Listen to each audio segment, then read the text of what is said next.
17वां अध्याय हिरण्यकश्यपु का दिग्विजय और प्रहलाद चरित। इस अध्याय में श्री पराशर जी बोलते हैं, मैत्रेय मुनि को समझाते हैं कि हे मुनि, उन सर्वदा उदार चरित्र परम बुद्धिमान महात्मा प्रहलाद जी का चरित्र तुम ध्यान पूर्वक सुनो। पूर्व काल में दिति के पुत्र महाबली हिरण्यकश्यपु ने ब्रह्मा जी के वर से गर्भ युक्त सशक्त होकर संपूर्ण त्रिलोकी को अपने वशीभूत कर लिया था। वह दैत्य इंद्र पद का भोग करता था। वह महान असुर स्वयं ही सूर्य, वायु, अग्नि, वरुण और चंद्रमा बना हुआ था। वह स्वयं ही कुबेर और यमराज भी था और वह असुर स्वयं ही संपूर्ण यज्ञ भोगों को भोगता था। हे मुनिसत्तम, उसके भय से देवगण स्वयं स्वर्ग को छोड़कर मनुष्य शरीर धारण कर भूमंडल में विचरते रहते थे। इस प्रकार संपूर्ण त्रिलोकी को जीतकर त्रिभुवन के वैभव से गर्वित हुआ और गंधर्वों से अपनी स्तुति सुनता हुआ वह अपने अभीष्ट भोगों को भोगता था। उस समय उस मद्यापनासक्त महाकाय हिरण्यकश्यपु की ही समस्त सिद्ध गंधर्व और नाग आदि उपासना करते थे। उस दैत्यराज के सामने कोई सिद्धगण तो बाजे बजाकर उसका स्तोगान करते और कोई अति प्रसन्न होकर जय जयकार करते तथा वह असुरराज वहां स्फटिक एवं अभ्रशिला के बने हुए मनोहर महल में, जहां अप्सराओं का उत्तम नृत्य हुआ करता था, प्रसन्नता के साथ मद्यपान करता रहता था। उसका प्रहलाद नामक महाभाग्यवान पुत्र था। वह बालक गुरु के यहाँ जाकर बालोचित पाठ पढ़ने लगा। एक दिन वह धर्मात्मा बालक गुरु जी के साथ अपने पिता दैत्यराज के पास गया, जो उस समय मद्यपान में लगा हुआ था। तब अपने चरणों में झुके हुए अपने परम तेजस्वी पुत्र प्रहलाद जी को उठाकर पिता हिरण्यकश्यपु ने कहा। हिरण्यकश्यपु बोला, वत्स, अब तक अध्ययन में निरंतर तत्पर रहकर तुमने जो कुछ पढ़ा है उसका सारभूत शुभ भाषण हमें सुनाओ। प्रहलाद जी बोले, पिताजी, मेरे मन में जो सबके सारांश रूप से स्थित है वह मैं आपकी आज्ञा अनुसार सुनाता हूँ। सावधान होकर सुनिए। जो आदि मध्य और अंत से रहित अजन्मा वृद्धि क्षय शून्य और अच्युत है, समस्त कारणों के कारण तथा जगत के स्थित और अंतर करता उन श्री हरि को मैं प्रणाम करता हूँ।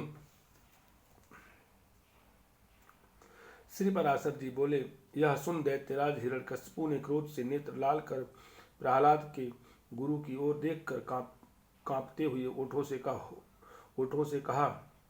हिरण्यकश्यपु बोला, रे दुर्बुद्धि ब्राह्मणधम, यह क्या तूने मेरी अवज्ञा कर इस बालक को मेरे विपक्षी की स्तुति से युक्त असार शिक्षा दी है।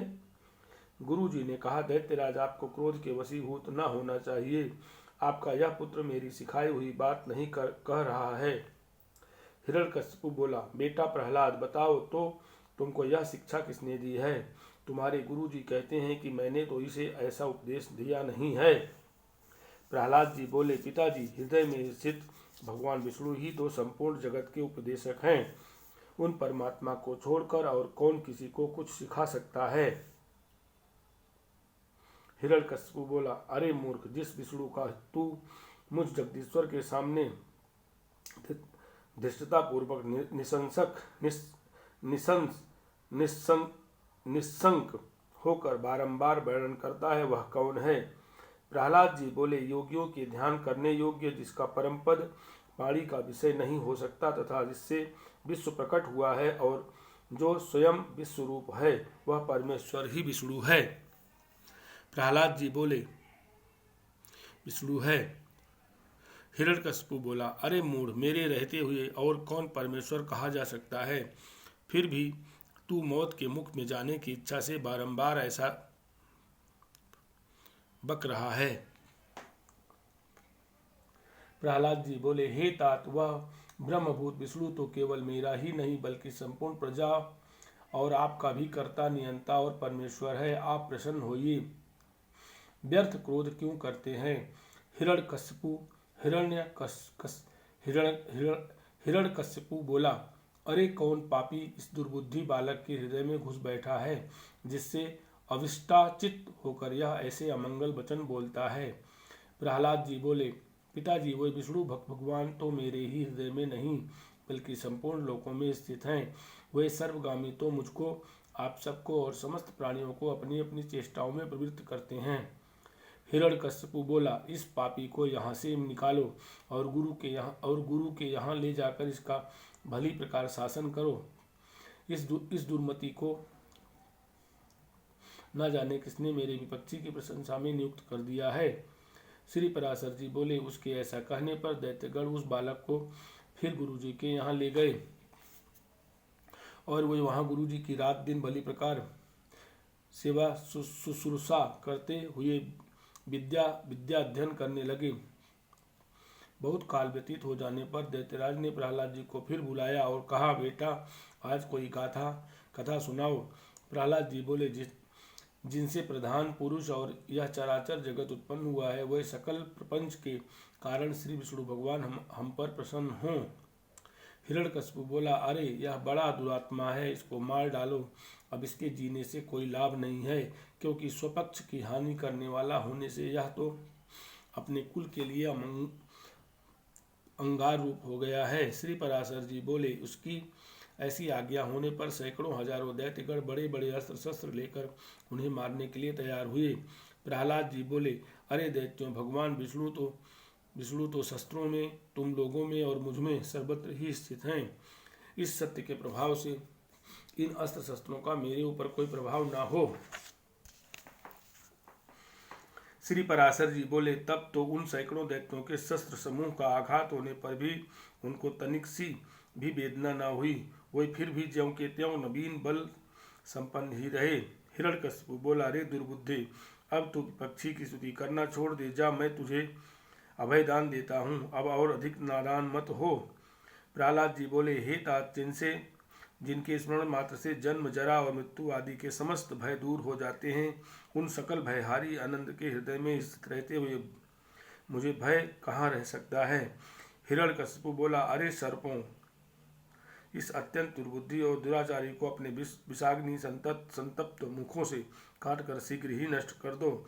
श्री पराशर जी बोले, ऐसी आज्ञा होने पर अति क्रूर और विषधर तक्षक आदि सर्पों ने उनके समस्त अंगों में काटा, किंतु उन्हें तो श्री कृष्ण चंद्र में आसक्त चित्त रहने के कारण भगवत स्मरण के परमानंद में डूबे रहने से उन महासर्पों के काटने पर भी अपने शरीर की कोई सुधि नहीं हुई।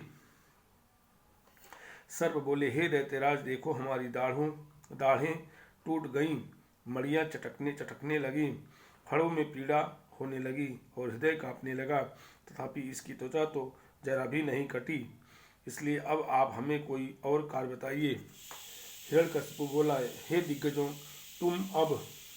तुम सब अपने संकीर्ण दांतों को मिलाकर मेरे शत्रु पक्ष द्वारा भड़काकर मुझसे विमुख किए हुए इस बालक को मार डालो।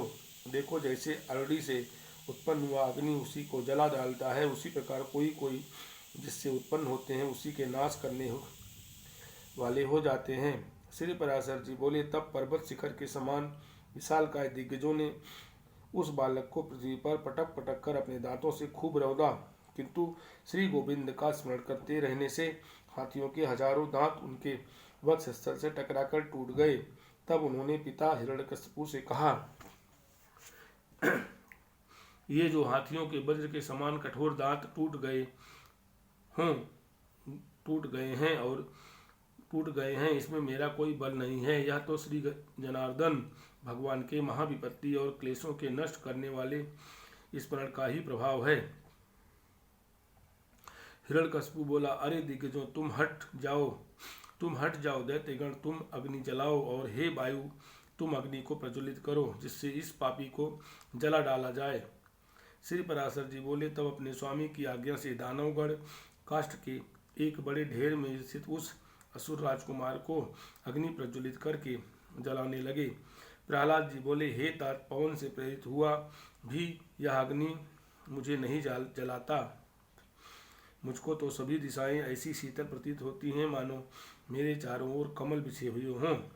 श्री पराशर जी बोले, तदंतर शुक्र जी के पुत्र बड़े वाग्मी महात्मा सडामर्क आदि पुरोहितगण साम नीति से दैत्यराज की बड़ाई करते हुए बोले। पुरोहित बोले, हे राजन, अपने इस बालक पुत्र के प्रति अपना क्रोध शांत कीजिए। आपको तो देवताओं पर ही क्रोध करना चाहिए, क्योंकि उसकी सफलता तो वही है। हे राजन, हम आपके इस बालक को ऐसी शिक्षा देंगे जिससे यह विपक्ष के नाश का कारण होकर आपके प्रति अति विनीत हो जाएगा। हे दैत्यराज, बाल्यावस्था तो सब प्रकार के दोषों का आश्रय होती ही है, इसलिए आपको इस बालक पर अत्यंत क्रोध का प्रयोग नहीं करना चाहिए। यदि हमारे कहने से भी यह विष्णु का पक्ष नहीं छोड़ेगा तो हम इसी को नष्ट करने के लिए किसी प्रकार न टलने वाली कृत्या उत्पन्न करेंगे। श्री पराशर जी ने कहा, पुरोहितों की इस प्रकार प्रार्थना करने पर दैत्यराज ने दैत्यों द्वारा प्रहलाद को अग्नि समूह से बाहर निकलवाया। फिर प्रहलाद जी गुरु जी के यहाँ रहते हुए उनके पढ़ा चुकने पर अन्य दानव कुमारों को बार बार उपदेश देने लगे।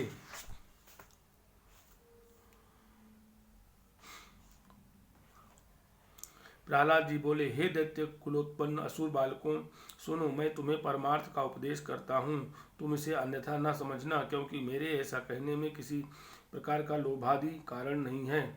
सभी जीव जन्म, बाल्यावस्था और फिर यौवन प्राप्त करते हैं। तत्पश्चात दिन दिन वृद्धावस्था की प्राप्ति भी अनिवार्य ही है। और हे दैत्यराज कुमारों, फिर यह जीव मृत्यु के मुख में चला जाता है। यह हम और तुम सभी प्रत्यक्ष देखते हैं। मरने पर पुनर्जन्म होता है, यह नियम भी कहीं नहीं टलता। इस विषय में श्रुति स्मृति रूप आगम भी प्रमाण है कि बिना उपादान के कोई वस्तु उत्पन्न नहीं होती। पुनर्जन्म प्राप्त कराने वाले गर्भवास आदि जितनी अवस्थाएं हैं, उन सबको दुख रूप ही जानो। मनुष्य मूर्खतावश क्षुधा, तृष्णा और शीत आदि की शांति को सुख मानते हैं, परंतु वास्तव में तो वे दुख मात्र ही हैं। इनका शरीर वातादि दोष से अत्यंत शिथिल हो जाता है। उन्हें जिस प्रकार व्यायाम सुखप्रद प्रतीत होता है, उसी प्रकार जिनकी दृष्टि भ्रांति ज्ञान से ढकी हुई है, उन्हें दुख ही सुख रूप जान पड़ता है। अहो, कहाँ तो कफ आदि महाघृणित पदार्थों का समूह रूप शरीर, और कहाँ कांति, शोभा और सौंदर्य एवं रमणीयता आदि दिव्य गुण। तथापि मनुष्य इस घृणित शरीर में कांति आदि का आरोप कर सुख मानने लगता है। यद्यपि किसी मूढ़ पुरुष की मांस, रुधिर, पीप, विष्ठा, मूत्र, स्नायु, मज्जा और अस्थियों के समूह रूप इस शरीर में प्रीति हो सकती है, तो उसे नरक भी प्रिय लग सकता है। अग्नि, जल और भात क्रमशः शीत, तृषा और क्षुधा के कारण ही सुखकारी होते हैं, और इनके प्रतियोगी जल आदि भी अपने से भिन्न अग्नि आदि के कारण ही सुख के हेतु होते हैं। हे दैत्य कुमारों, विषयों का जितना जितना संग्रह किया जाता है, उतना ही वे मनुष्य के चित्त में दुख बढ़ाते हैं। जीव अपने मन को प्रिय लगने वाले जितने ही संबंधों को बढ़ाता जाता है, उतने ही उसके हृदय में शोक रूपी शल्य कांटे स्थिर होते जाते हैं। घर में जो कुछ धन्यादि होते हैं, मनुष्य के जहाँ तहाँ परदेश में रहने पर भी वह पदार्थ उसके चित्त में बने रहते हैं, और उनके नाश और दाह आदि की सामग्री भी उसी में मौजूद रहती है। अर्थात घर में स्थित पदार्थों के सुरक्षित रहने पर भी मना स्थिति पदार्थ के नाश आदि की भगवान आदि की भावना से पदार्थ नाश का दुख प्राप्त हो जाता है।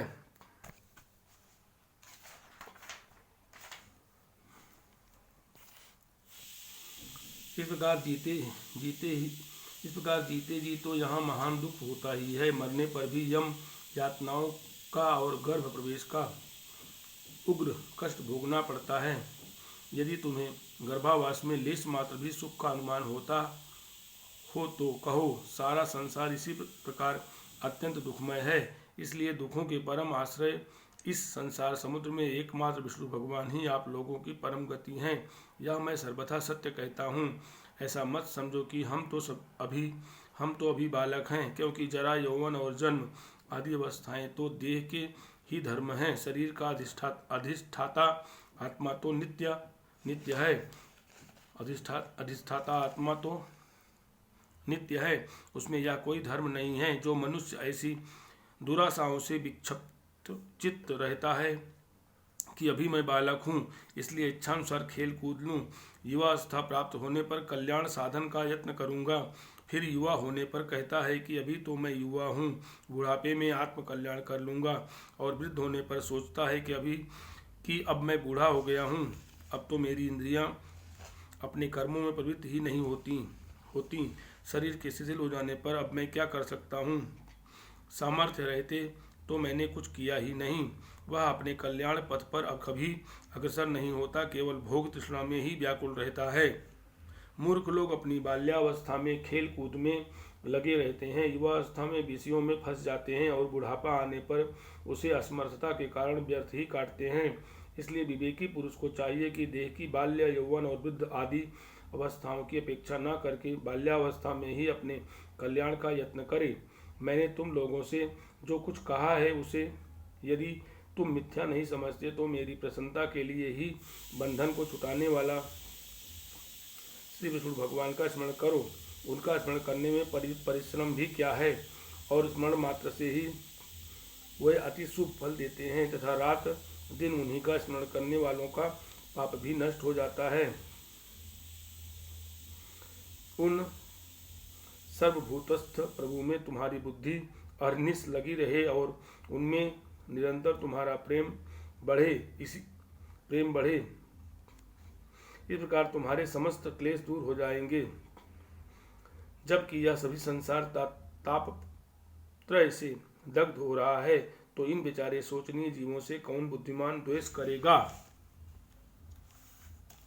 यदि ऐसा दिखाई दे कि और जीव तो आनंद में हैं और मैं ही परम शक्तिहीन हूँ, तब भी प्रसन्न ही होना चाहिए, क्योंकि द्वेष का फल तो दुख रूप ही है।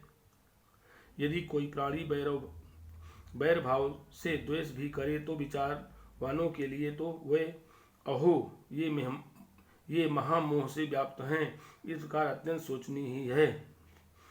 हे दैत्यगण, ये मैंने भिन्न भिन्न दृष्टि वालों के विकल्प भिन्न भिन्न उपाय कहे। अब उनका समन्वय पूर्वक संक्षिप्त विचार सुनो। यह संपूर्ण जगत सर्वभूत में भगवान विष्णु का विस्तार है, अतः विचक्षण पुरुषों को इसे आत्मा के समान अभेद रूप से देखना चाहिए। इसलिए दैत्य भाव को छोड़कर हम और तुम ऐसा यत्न करें जिससे शांति लाभ कर सकें। जो परम शांति अग्नि, सूर्य, चंद्रमा, वायु, मेघ, वरुण, सिद्ध, राक्षस, यक्ष, दैत्यराज, सर्प, किन्नर, मनुष्य, पशु और अपने दोषों से तथा ज्वर, नेत्र रोग, अतिसार, प्लीहा, तिल्ली और गुल्म आदि रोगों से एवं द्वेष, ईर्ष्या, मत्सर, राग, लोभ और किसी अन्य भाव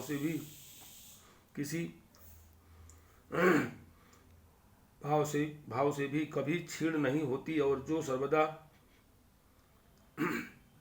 अत्यंत निर्मल है, उसे मनुष्य अमल स्वरूप श्री केशव में मनोनिवेश करने से प्राप्त कर लेता है। हे दैत्यों, मैं आग्रह पूर्वक कहता हूँ, तुम